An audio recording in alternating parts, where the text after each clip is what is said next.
اور خدا کا نام لینا یعنی خدا کو یاد کر کے کسی کام کا آغاز کر دینا، بسم اللہ کرنا جیسے ہم کہتے ہیں۔ تو ان اشعار میں سید ضمیر جعفری نے ریل کے مسافر کو نصیحت کی ہے کہ اگر ریل گاڑی میں سفر کرنا ہے تو گنجائش دیکھنا، ڈبے میں جگہ دیکھنا، اپنی جگہ بیٹھنے کی جگہ بنانا، یہ سب باتیں فضول ہیں، اور ڈبے میں موجود مسافروں کی تعداد کی گنتی کرنا کہ ڈبے میں گنجائش کتنی ہے اور افراد کتنے موجود ہیں اور کیا اس میں میرے بیٹھنے کی جگہ بن سکتی ہے، یہ سب باتیں سید ضمیر جعفری کہتے ہیں فضول ہیں۔ کیوں؟ کیونکہ ہمارا ریلوے کا نظام ہی ایسا ہے کہ افراد یا مسافروں کی تعداد زیادہ ہوتی ہے اور ڈبوں میں یا ریل گاڑی میں گنجائش کم ہوتی ہے۔ سو یہ ایک روٹین ہے، یہ ایک معمول ہے کہ گنجائش سے زیادہ افراد ہی ہوتے ہیں ریل گاڑی میں سفر کرنے والے، اس لیے یہ دیکھنا کہ اس گاڑی میں میرے لیے جگہ بنے گی یہ فضول ہے، کیونکہ اگر اس کی طرف توجہ دی تو پھر گاڑی چھوٹ جائے گی یا گاڑی سے ہاتھ دھونا پڑیں گے، سفر کرنے کے لیے کسی اور گاڑی کا انتظار کرنا پڑے گا، کیونکہ افراد کی تعداد ریل گاڑی میں تو ہمیشہ اسی طرح سے گنجائش سے زیادہ ہی ہوتی ہے۔ اس لیے بس اللہ کا نام لے کر اور پکا ارادہ کر کے بسم اللہ کرو اور گاڑی میں سوار ہو جاؤ، کیونکہ افراد کی تعداد میں کوئی فرق نہیں آنے والا۔ یہ کوشش کہ گاڑی میں کتنے افراد ہیں اور کتنی جگہ ہے اور پہلوں کی حالت کیا ہے، یہ سب باتیں عبث ہیں، یہ سب فضول ہیں۔ اور تو نے بھی اگر یعنی اس مسافر کو کہہ رہے ہیں کہ اس مسافر نے بھی اگر اسی گاڑی میں سفر کرنا ہے تو اس کی حالت بھی وہ پہلے جیسے مسافروں کی طرح سے، جیسے وہ برے حال میں پھنس کے بیٹھے ہوئے ہیں اور بڑی مشکل کیفیت میں ہیں، وہی حالت تمہاری بھی ہونے والی ہے، ہر مسافر کی وہی حالت ہونے والی ہے۔ اس لیے ریل گاڑی میں سفر کرنا ہے تو ان باتوں کو برداشت کرنا ہوگا، لہذا اللہ کا نام لو اور بس دل پختہ کرو، اپنا ارادہ پختہ کرو، دل کو مضبوطی سے تھامو اور اللہ کا نام لے کر گاڑی میں سوار ہو جاؤ، کیونکہ اس کے علاوہ ایک عام انسان کے پاس، ایک عام شہری کے پاس اور کوئی راستہ ہی نہیں ہے۔ ظاہر ہے ریل گاڑی چونکہ ایک سستی سواری ہے، ایک جگہ سے دوسری جگہ جانے کے لیے عام لوگوں کے پاس، عوام کے پاس، غریب لوگوں کے پاس ریل گاڑی سے بہتر کوئی وسیلہ بھی نہیں ہے، اور ریل گاڑی میں حالت یہ ہے کہ سواریاں جو ہیں وہ ضرورت سے یا گنجائش سے بہت زیادہ ہوتی ہیں، تو عام لوگوں کو بہت زیادہ مسائل پیش آتے ہیں۔ تو یہ گاڑی میں جو مناظر ابھی آگے آپ کے سامنے اگلے اشعار میں سید ضمیر جعفری پیش کریں گے تو اس سے اندازہ ہوگا کہ ایک عام انسان کو کن کن مسائل کا سامنا ہوتا ہے ریل گاڑی کے سفر کرتے ہوئے، لیکن ان سارے مسائل کے ساتھ کمپرومائز کرنا پڑتا ہے، ادروائز کوئی دوسری راہ ہی نہیں ہوتی ہے ایک عام انسان کے پاس۔ پھر دوسری صورت یہ ہے کہ آپ پبلک ٹرانسپورٹ میں یا پرائیویٹ بسوں میں اور گاڑیوں میں آپ کو سفر کرنا پڑے گا، جس کا خرچہ جو ہے، جس کے اخراجات ہیں وہ بہت زیادہ ہوتے ہیں اور وہ غریب آدمی افورڈ نہیں کر سکتا۔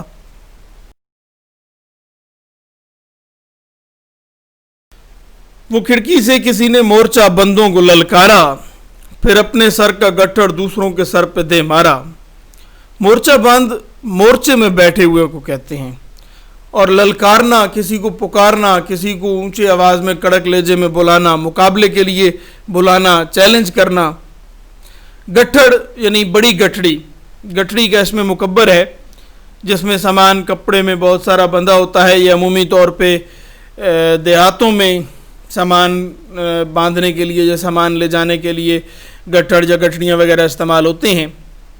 ایک محاورہ استعمال ہوا ہے دے مارنا، یعنی پٹک دینا یا پھینک دینا۔ تو ایک منظر بیان کیا ہے ریل گاڑی کے سفر کا سید ضمیر جعفری نے۔ اچھا، یہ اگلے اشعار میں بھی منظر پیش کریں گے کہ ریل گاڑی میں مسافروں کی کیا حالت ہوتی ہے اور ریل گاڑی میں سفر کرتے ہوئے کن کن مناظر کا سامنا ہوتا ہے۔ دراصل یہ مناظر ان مسائل کا اظہار ہے یا ان مسائل کی طرف اشارہ ہیں جو ایک عام انسان کو ریل گاڑی میں سفر کرتے ہوئے درپیش ہوتے ہیں۔ اسی کو مزاحیہ انداز میں سید ضمیر جعفری نے پیش کر دیا ہے کہ جی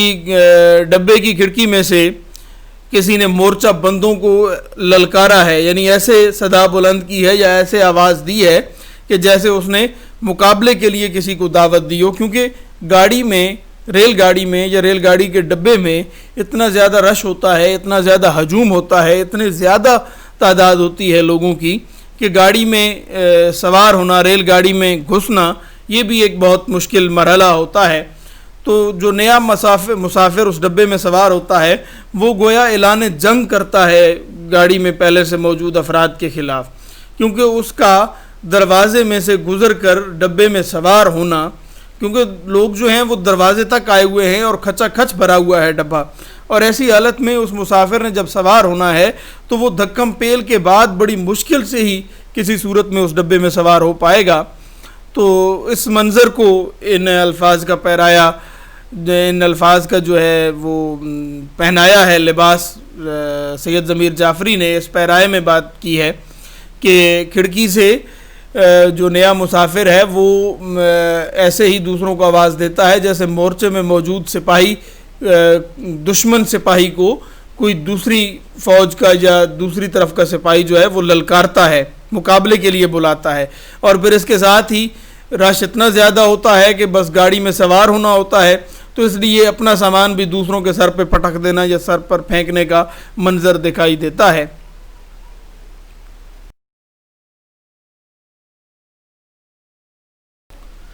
اگلا منظر ہے جی ریل کے ڈبے کا کہ یہ سارے کھیت کے گنے کٹا لایا ہے ڈبے میں، وہ گھر کی چارپائی تک اٹھا لایا ہے ڈبے میں، وہ ایک رسی میں پورا لاؤ لشکر باندھ لائے ہیں، یہ بستر میں ہزاروں تیر و نشتر باندھ لائے ہیں۔ یہ منظر جو بیان کیا سید ضمیر جعفری نے، فرت اللہ بیگ ایک مضمون نگار ہیں اردو کے بڑے اچھے اور خاکہ نگار، ان کا ایک مضمون یاد آتا ہے، وہ ایک اینگلو انڈین آپ کہہ لیں یا ایک دیہاتی ہوتا ہے اور وہ انگریزوں کا سا وتیرہ اپناتا ہے، نیا نیا اس کے رجحانات ہوتے ہیں پڑھے لکھے لگنے کے اور ماڈرن دکھنے کے، تو وہ ریل گاڑی میں سفر کرتا ہے تو وہ منظر یاد آتا ہے، اور وہ بھی اپنے ساتھ اسی طرح سے بہت سارا سامان لے آتا ہے، مرزا فرت اللہ بیگ کا وہ مضمون ہے۔ تو یہ منظر بیان کیا ہے۔ ہمارے ہاں اکثر دیکھنے میں یہ آیا ہے کہ جو مسافر ریل گاڑیوں میں سفر کرتے ہیں، عموماً غریب طبقے کے لوگ ہیں، وہ ریل گاڑیوں میں یا لوئر مڈل کلاس کے لوگ جو ہیں وہ ریل گاڑیوں میں سفر کرتے ہیں، وہ پھر اپنی ان کی سادگی کہیں یا ان کی بے وقوفی کہیں یا ان کی بے حسی کہہ لیں کہ وہ احساس نہیں کرتے کہ گاڑی میں گنجائش کم ہوتی ہے، اور وہ ایک تو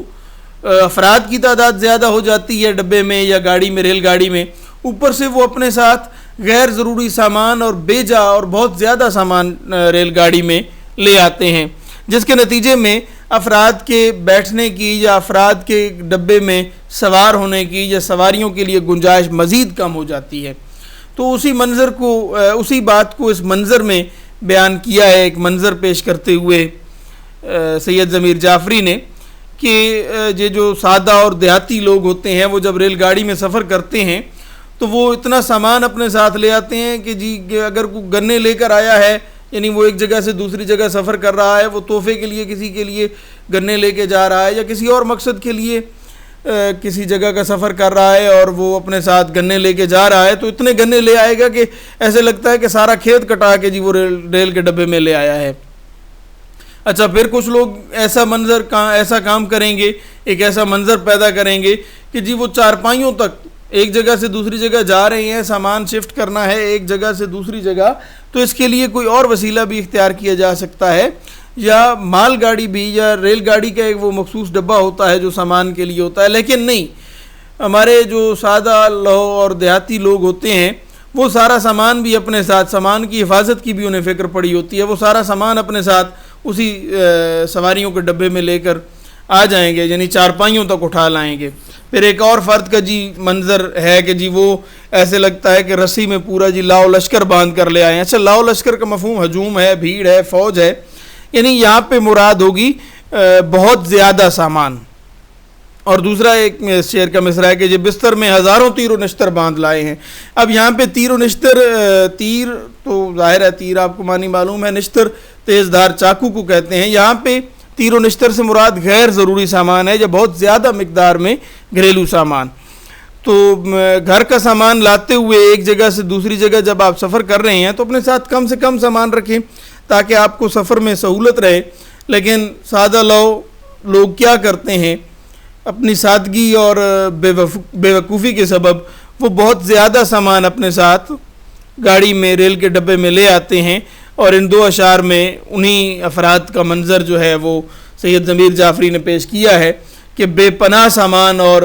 اندھا دھند یعنی وہ سامان لے کر نا بڑی تعداد میں بڑی مقدار میں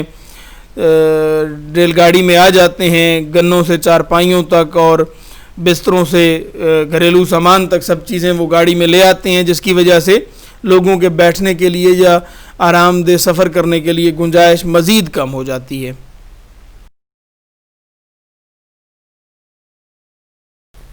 صراحی سے گھڑا روٹی سے دسترخوان لڑتا ہے، مسافر خود نہیں لڑتا مگر سامان لڑتا ہے.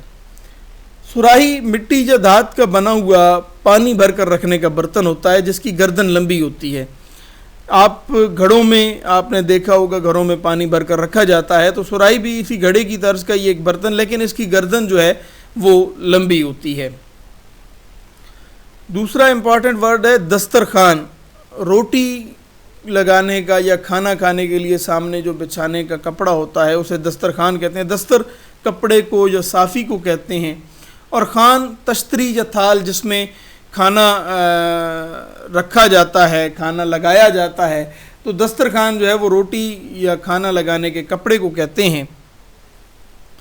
تو ضمیر جعفری نے یہاں پہ علامتی انداز میں آپ کہہ لیں یا اشاروں میں بات کی ہے کہ جی سامان اتنا زیادہ ہوتا ہے کہ وہ ایک دوسرے سے ٹکراتا ہے. یعنی یہاں پہ لڑتا ہے کہ جو لفظ انہوں نے استعمال کیا ہے، یہ تو نہیں ہو سکتا کہ صراحی اور گھڑے میں لڑائی ہو گئی ہے اور انہوں نے جی کوئی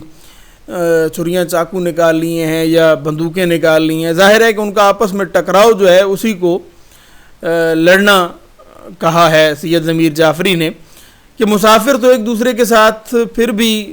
گنجائش پیدا کر لیتے ہیں، جہاں پہ کسی طرح سے پھنس کے کھڑے ہو گئے یا بیٹھ گئے تو وہیں بیٹھے رہیں گے یا کھڑے رہیں گے چاہے گھنٹوں کا بھی سفر کرنا پڑے. لیکن سامان اتنا زیادہ لے آتے ہیں کہ جب گاڑی چلتی ہے اور وہ موومنٹ ہوتی ہے، حرکت ہوتی ہے، تو سامان جو ہے وہ آپس میں ٹکرانا شروع ہو جاتا ہے. صراحی سے گھڑا روٹی سے دسترخوان لڑتا ہے، مسافر خود نہیں لڑتا مگر سامان لڑتا ہے. یعنی افراد کے لیے تو چلو بہرحال گاڑی میں گنجائش بن ہی جاتی ہے، چاہے ضرورت سے یا گنجائش سے زیادہ لوگ بھی گاڑی میں آ گئے ہیں پھر بھی کام چل جاتا ہے. لیکن جو اوپر سے سامان اتنا زیادہ ساتھ میں لے کر آ گئے ہیں مسافر اپنے ساتھ، وہ سامان جو ہے وہ آرام سے لوگوں کو نہیں بیٹھنے دیتا. کبھی کسی کا سامان کسی دوسرے کے سامان سے ٹکرا رہا ہے، کبھی ایک کا سامان جی سیٹوں سے گر کے دوسرے کے اوپر گر رہا ہے، یا کسی کا سامان ادھر ہو گیا کسی کا ادھر ہو گیا. تو یہ سامان ایک بہت بڑا مسئلہ بن جاتا ہے مسافروں سے ہٹ کے اس ریل کے ڈبے میں. پہلے افراد کے لیے گنجائش کم ہے، اوپر سے یہ جو اندھا دھند جی سامان کی اور گھریلو سامان کی بھرمار ہے، یہ ڈبے کے ماحول کو یا ڈبے میں لوگوں کے بیٹھنے کے لیے جو جگہ ہے وہ مزید کم پڑ جاتی ہے اور ڈبے کا ماحول مزید خراب ہو جاتا ہے.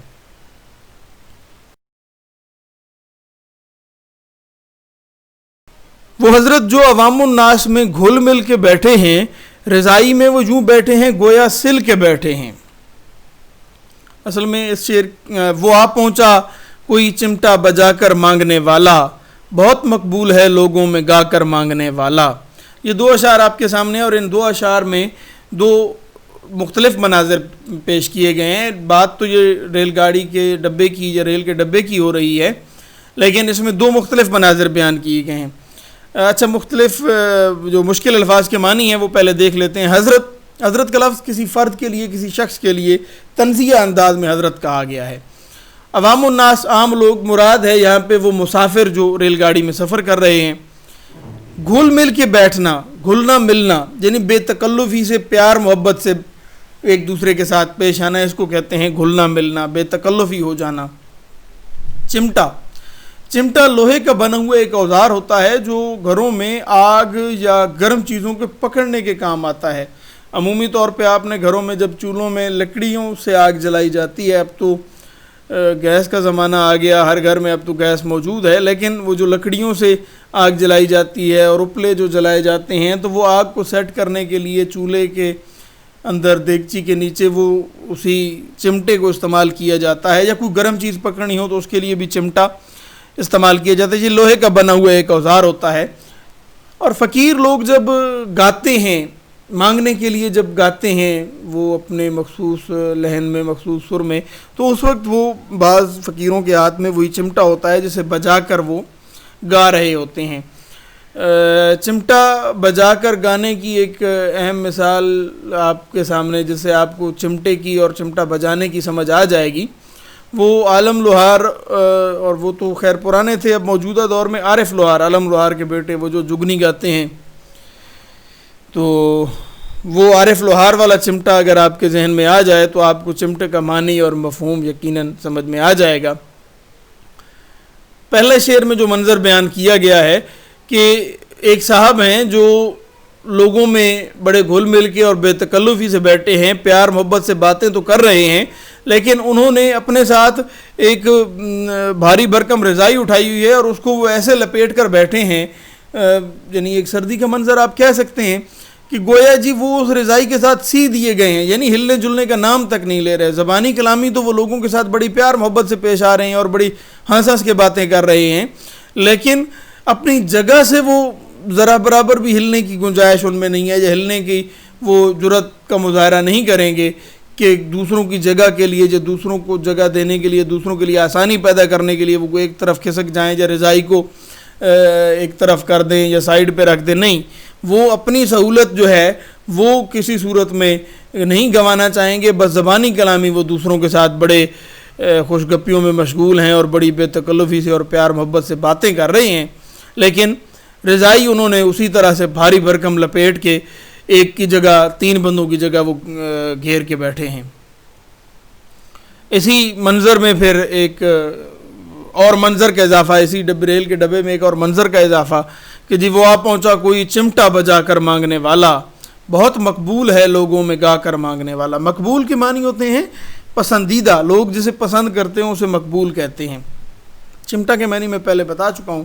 یہی عالم ہوتا ہے کہ پہلے جی کھوے سے کھوا چل رہا ہے اور تل دھرنے کی جگہ نہیں ہے، کہ اوپر سے جی اسی گاڑی میں کوئی فقیر آ جائے گا جو چمٹا بجا کر مانگ رہا ہے۔ وہ ایک پھر نیا منظر، لوگ اس کو پسند تو کرتے ہیں، اس کی آواز کو، اس کے گانے کو پسند تو کرتے ہیں، لیکن اس کا آنا ریل گاڑی میں وہ مزید مشکل کا سبب، کہ اسے گزرنے کے لیے رستہ بھی دینا ہے، وہ ایک طرف سے ڈبے میں داخل ہوگا، دوسری طرف سے ڈبے سے باہر نکلے گا، تو یہ ایک مزید مشکل کیفیت لوگوں کے لیے کہ جو بڑی مشکل سے اپنی اپنی جگہ بنا کے سیٹوں پہ یا نیچے فرش پہ بیٹھے ہیں، سامان رکھ کے، سامان کے اوپر چڑھ کر بیٹھے ہوتے ہیں لوگ۔ ایسی حالت میں جب کوئی چمٹا بجا کر مانگنے والا کوئی فقیر آ جاتا ہے تو یہ پھر ایک نئی مشکل پیدا ہو جاتی ہے۔ تو یہ ایک اور منظر ہے ریل گاڑی کے سفر کے دوران جو مشکلات عام مسافر کو پیش آتی ہیں، ان مشکلات کو ظاہر کرنے والا ایک اور منظر۔ آخری شعر ہے کہ جی بہم یوں گفتگو میں آشنائی ہوتی جاتی ہے، لڑائی ہوتی جاتی ہے، صفائی ہوتی جاتی ہے۔ اچھا، مسٹیک پھر ایک ہو گئی ہے کہ نیچے جو مشکل الفاظ کے معنی ہیں وہ پچھلی سلائیڈ کے معنی یہاں پہ آ گئے ہیں۔ بہرحال میں مشکل الفاظ کے معنی بتا دیتا ہوں۔ بہم پہلا لفظ ہے، بہم یعنی کسی کو کوئی چیز فراہم کرنا، کسی کو کوئی چیز دینا۔ بہم یوں گفتگو میں آشنائی ہوتی جاتی ہے، تو اس مصرعے کا مفہوم یہ بنے گا کہ گفتگو میں یوں ایک دوسرے کے لیے آشنائی بہم ہوتی جاتی ہے، یعنی لوگ ایک دوسرے سے آشنا ہو رہے ہیں، گفتگو کر رہے ہیں، تو لڑائی ہوتی جاتی ہے، صفائی ہوتی جاتی ہے۔ لوگوں کے درمیان